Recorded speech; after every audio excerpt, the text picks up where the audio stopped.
The State of Crypto is presented by Tron, connecting the world to the power of cryptocurrency.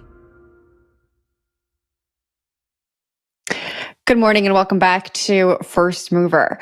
Our next guest is out with a new book documenting crypto's wild ride, including his conversations with FTX founder Sam Bankman-Fried before the exchange filed for bankruptcy. Joining us now to discuss is the author of Number Go Up, Zeke Faux. Welcome to the show, Zeke.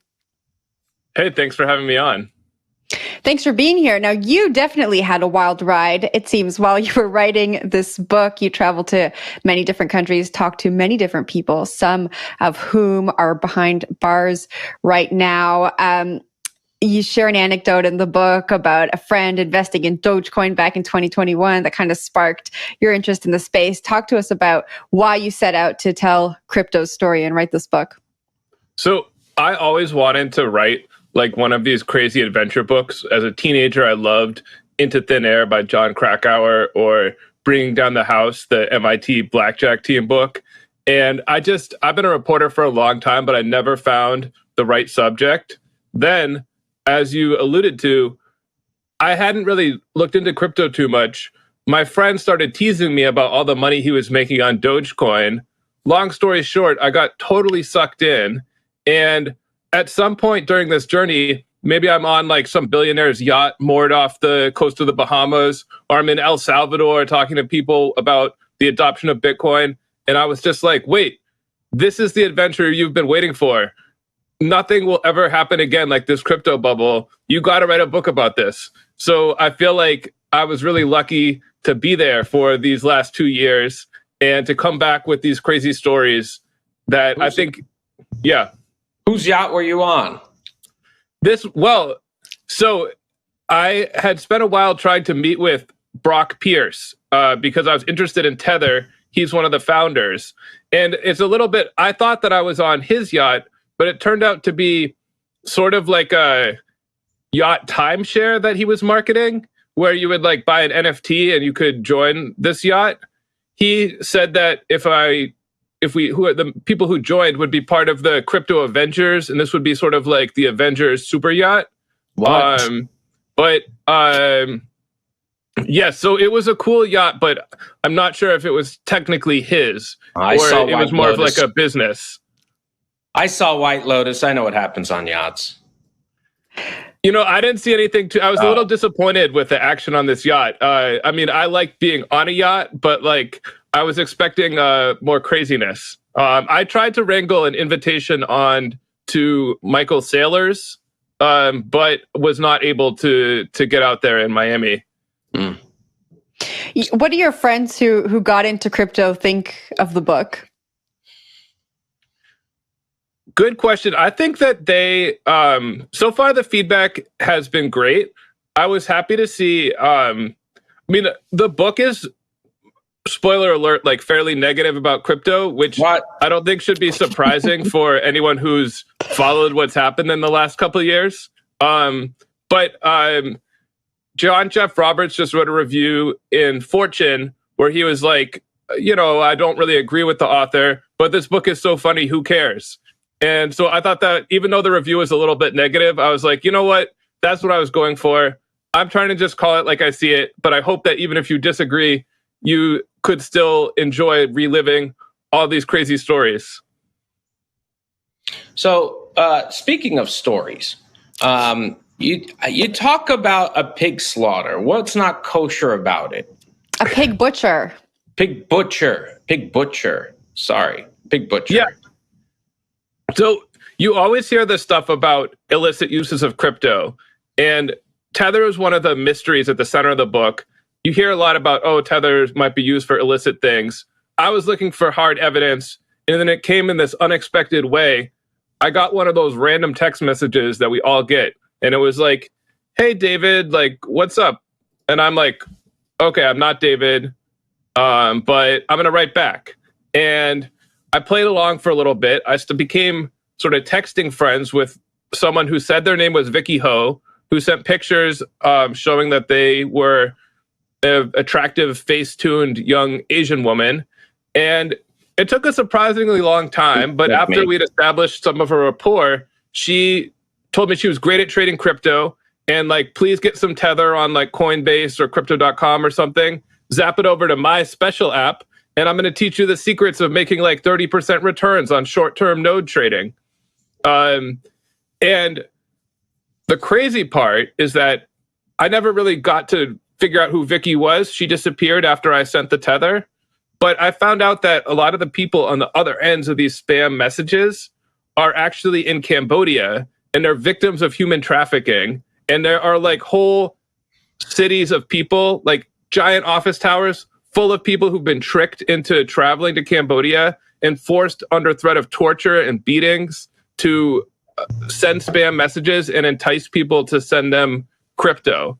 It really sounds like some QAnon conspiracy theory, but I traveled to Vietnam and Cambodia to speak to victims of this and to see some of these scam compounds for myself. So when you say that, using Tether for a scam, it's not Tether's, and you, from what I understand in the book, you go after, or you try to find Tether's the founders. You mentioned Brock Pierce, et cetera, and some of the people running it. But these kind of human trafficking stories don't involve management at Tether, right? This isn't like something organized by Tether, to be clear, yes. Correct? Right. I'm glad you're pointing that out. It's not that Tether is running these scams. It's that they've created a coin that can be transferred anonymously that allows me to zap, in my book, I only send $100, but I zapped 181 after fees, zapped $81 to a scammer, probably some Chinese gangster in Cambodia. No refunds. Nobody knows who sent it or who received it. And some people, one crypto tracing expert estimates that like $10 billion has been sent to this way. And I also spoke to a police officer, a veteran investigator from Taiwan who works on human trafficking cases. And he said, hey, these human traffickers used to buy and sell their victims using banks. This was more difficult, or this was easier to trace. They'd have, KYC information. Now they use Tether. There's no names or addresses associated with the accounts. It's made it much harder for me to do my job and crack these cases. You mentioned in the book, and just following up on what you said there, that crypto is, quote, fueling the human trafficking scheme. And given some of the research that you just outlined, I can understand why you've said that. Do you think that if crypto didn't exist and the banks and the criminals were still using the banks, that these schemes would be as big as they are, as big as the ones that you've uncovered? I mean, it's really hard to say. In the book, I write about how these schemes, not the human trafficking part, but the scam part, is really dates back like more than 100 years. They're using a playbook that there used to be traveling con men on railroads who would approach you and try and trick you with these ideas about can't miss bets. And like now it's on the internet. Now they're using crypto. So I'm sure like whatever payment methods were available, they would try and find some way to use them. But right now they're making use of crypto, and it's gotten to be such a big problem that even like the United Nations, Interpol, they're all saying that these like scam and gambling compounds have become like an international issue that need to be stopped. All right, we got to ask you about Sam Bankman-Fried. Everyone is talking about him. He's, of course, facing criminal charges in New York. That trial starts on October 3rd. You sat down with him. Were you surprised to see how his journey unfolded after you had your conversations with Sam? For sure. I mean, I met Sam at Bitcoin 2021 in Miami, and he was there to rename the arena after his exchange, FTX. And I was taken by this story, same as everyone else, like this billionaire who was only getting rich so that he could give it all away. So it was of course I wish I was the one who called it, but I have to say I was as surprised as anyone else when it was revealed that he'd been borrowing he'd been dipping into the customer funds of FTX and gambling it away with Alameda. It was a big surprise to me too. And that's why around at the end of this book, I fly down to the Bahamas before the cops get there, and I go visit Sam at his penthouse to try and understand what happened. All right. And I just want to clarify something here. When we're talking about crypto, are we talking about all cryptos? Are we talking about Tether, which you went in search of finding more information about? Which cryptos are we talking about? And in like what context? What do you like? So a lot in the book, we talk about, human trafficking being fueled by crypto, and there's like a lot of reference to crypto. Does all cryptocurrency fall into that bucket, or is there a specific one or two? I mean, for whatever reason, in the human trafficking side on these pig butchering scams, they really prefer Tether. But the book, so if you're asking about that one's just Tether. But the book really touches on like all of crypto. Okay, quickly before we go, do you think there's a future for cryptocurrency? If you've seen, like, having seen what I've seen, I'm not waiting. I don't think we'll ever see another bubble like this one again. I think it's the greatest financial mania in the history of the world. And I feel like I was lucky I was there for it. That said, like, who knows? Maybe someone's going to come up with some new use for crypto that I can't even think of right now. Zeke, thanks very much for joining us this morning. Congratulations on the launch of the book. Thanks a lot.